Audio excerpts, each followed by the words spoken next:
નમસ્કાર મિત્રો, સ્વાગત કરું છું આપણી આ યુટ્યુબ ચેનલમાં। તો HDFC બેંક જે પરિવર્તન સ્કોલરશિપ સ્કીમ છે, જે પ્રાઇવેટ સ્કોલરશિપ છે, તે અંગે સંપૂર્ણ જાણકારી આજના વિડીયોમાં આપવાની છે। આ સ્કોલરશિપ કયા કયા ધોરણના વિદ્યાર્થીઓ ફોર્મ ભરી શકે છે, તેમજ ઓનલાઈન અપ્લાય કેવી રીતે કરવું અને આમાં કયા કયા ડોક્યુમેન્ટો જોઈએ છે, તેમજ કેટલી સ્કોલરશિપ મળશે તે અંગે સંપૂર્ણ જાણકારી આજના વિડીયોમાં આપવાની છે।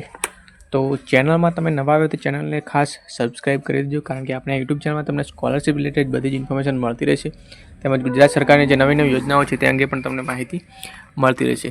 તો ચેનલને સબસ્ક્રાઇબ કરી દેજો, ખાસ વિડીયોને લાઇક કરી દેજો, અને હજુ સુધી આપણો જે ટેલિગ્રામ ગ્રુપ છે, ટેલિગ્રામ ચેનલ છે, તેમજ વોટ્સઅપ ગ્રુપને જોઈન ના કર્યું તે પણ જોઈન કરી લેજો। એની લિંક વિડીયોની જે ડિસ્ક્રિપ્શન છે તેમાંથી મળી જશે।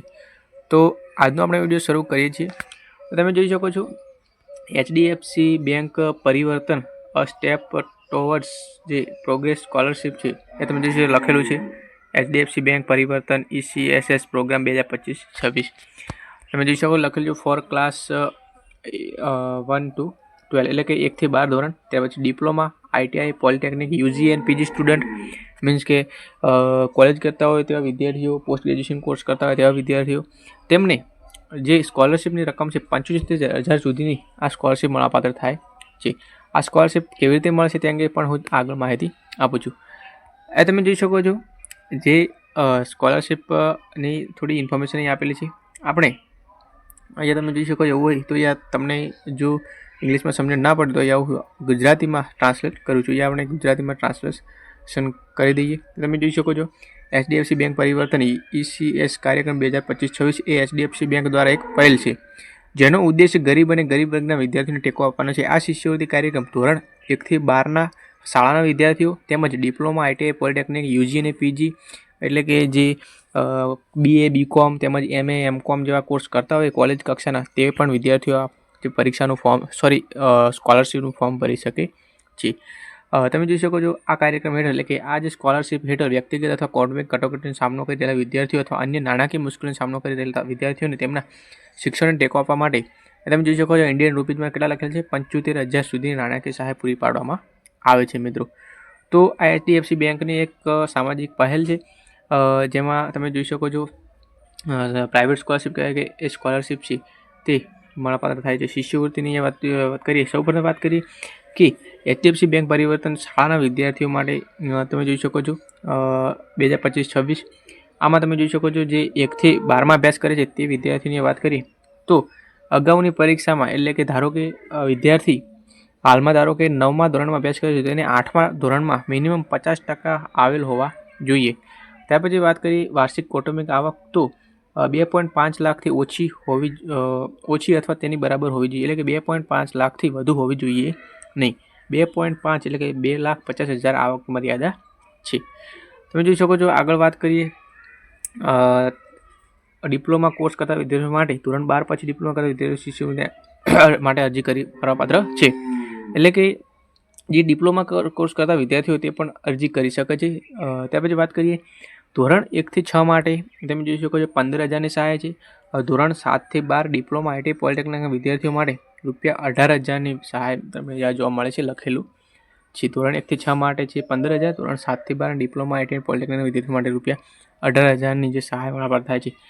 વાત કરીએ જે ડોક્યુમેન્ટની, ધોરણ 1 થી 12ના વિદ્યાર્થીઓના ડોક્યુમેન્ટની વાત કરીએ તો સૌપ્રથમ તો વાત કરીએ ફોટોગ્રાફ, વિદ્યાર્થીનો 5%નો ફોટો, ત્યાર પછી ગત વર્ષની માર્કશીટ, ત્યાર પછી ઓળખનો પુરાવો જેમાં આધાર કાર્ડ, જે 18 વર્ષથી ઉપરના વિદ્યાર્થી હોય કોલેજ કરતા હોય તેમને ચૂંટણી કાર્ડ અથવા ડ્રાઇવિંગ લાઇસન્સ, ત્યાર પછી ચાલુ વર્ષનો પ્રવેશ પુરાવો એટલે કે ફીની રસીદ હોય તે, અથવા બોનોફાઇડ અથવા આઈ કાર્ડ હોય તો બી ચાલશે, અથવા પ્રવેશપત્ર જે ચાલુ વર્ષનો અભ્યાસનો પુરાવો હોવો જોઈએ।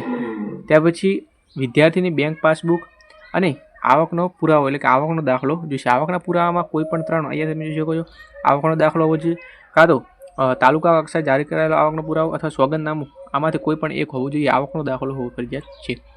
ત્યાર પછી આમાં કંઈ કૌટુંબિક વ્યક્તિગત કટોકટીનો પુરાવો આવું કોઈ લાગુ પડતું નથી।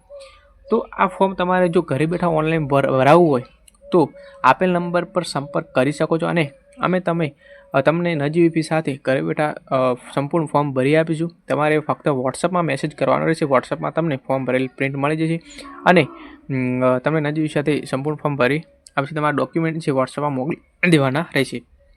તો આપેલ નંબર પર તમારે ફક્ત મેસેજ કરવાનો છે, કોલ કરવાનો મિત્રો નથી. ત્યાર પછી આગળ વાત કરીએ જે ગ્રેજ્યુએટ એટલે કે અંડર ગ્રેજ્યુએટ વિદ્યાર્થીઓ જે હાલમાં BA BCom જે અભ્યાસ કરે છે તેની વાત કરીએ. તમે જોઈ શકો છો તેમને પણ અહીંયા એ જ પ્રકારનું તમને જોવા મળે છે. તેમની ડોક્યુમેન્ટ લખેલા જ છે, તમે જોઈ શકો છો. અને તેમને જે કહેવાય કે સ્કોલરશિપ કેટલી મળવાપાત્ર છે, તો જે અંડર ગ્રેજ્યુએટ એટલે કે જે હાલમાં કોલેજ કક્ષાના જે 3 વર્ષ હોય છે તેમાં જે અભ્યાસ કરતા હોય છે તેવા વિદ્યાર્થીઓને ₹30,000ની સહાય મળે છે. અને પોસ્ટ ગ્રેજ્યુએશન એટલે કે જે MA ત્યાર પછી MSc જેવા કોર્સ કરતા હોય તેવા વિદ્યાર્થીઓને MCom અથવા MSc જો કોર્સ કરતા હોય તેવા વિદ્યાર્થીઓને ₹50,000ની સહાય મળવાપાત્ર થાય છે. તેના ડોક્યુમેન્ટ વાત કરીએ તો પાસપોર્ટ સાઇઝનો ફોટો છે, પાછલા વર્ષની માર્કશીટ છે, ઓળખનો પુરાવો, આધાર કાર્ડ, 4 વર્ષનો પ્રવેશ પુરાવો, આધાર બેંક પાસબુક, આવકનો પુરાવો એવું હોવું જોઈએ. તો આ માટે તમે જોઈ શકો છો છેલ્લી તારીખની વાત કરીએ ધોરણ 1થી અને કોલેજ સુધીના વિદ્યાર્થીઓને જે ફોર્મ ભરવાની છેલ્લી તારીખ છે તમે જોઈ શકો 4 સપ્ટેમ્બર 2025 છે મિત્રો. 4 સપ્ટેમ્બર 2025 સુધી તમે આ ફોર્મ ભરી શકો છો. ફોર્મ ભરવા માટે સિમ્પલ તમારે અહીંયા હવે અરજી કરો તેના પર ક્લિક કરવાનું રહેશે અને તમે જે માહિતી ભરવાની રહેશે આગળ અને તમારે લાસ્ટમાં સબમિટ કરવાનું રહેશે. તો મિત્રો આ હતો એક વિડીયો.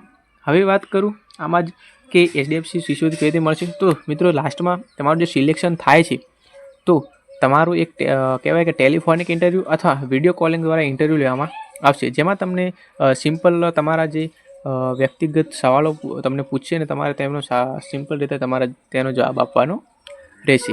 તો મિત્રો આ હતો એક વિડીયો. તમને ફોર્મ ભરતા ના ફાવે તો તમે અમારો સંપર્ક કરી શકો છો. આપેલ નંબર પર તમે મેસેજ કરી શકો છો અને ડોક્યુમેન્ટ તમારા વોટ્સઅપમાં મોકલવાના રહેશે. તો મિત્રો વિડીયો ઇન્ફોર્મેટિવ લાગે તો વિડીયોને એક લાઇક કરી દેજો, આગળ શેર પણ કરજો અને ચેનલને સબસ્ક્રાઈબ કરી દેજો. તો મળી છે બીજા એક નવા વિડીયોમાં.